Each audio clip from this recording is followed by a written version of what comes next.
ગયા વ્લોગમાં ગયા વિડીયોમાં આપણે પહોંચી ગયા હતા રીંગસ, અને જો હજી રીંગસ જ છીએ આપણે. અને ખાટુ શ્યામજી જવાનો રસ્તો છે ને અહીંથી છે. અને જો આપણી આ ટ્રેન હતી ને હવે જાય છે, રવાના થાય.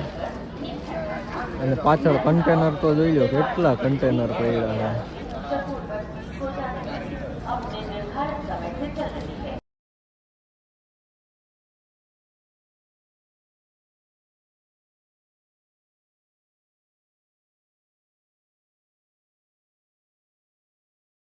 તો પહોંચ્યા આપણે ખાટુ શ્યામ ને. જો અત્યારે અહીંથી ગેટ દેખાય, પણ અત્યારે નહીં, હું નજીકથી તમને બતાવીશ ગેટ.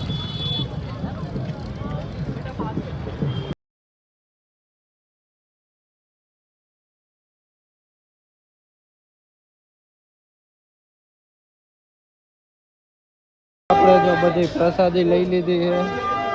2 ગુલાબ છે, 2-3 પીચ છે, મોર પીચ, અત્તર ને એ બધું આવી ગયું ટોટલી. ને હવે ખાલી મંદિરે પહોંચવાની વાર છે. જો એટલા ટ્રાફિક જ છે આજ.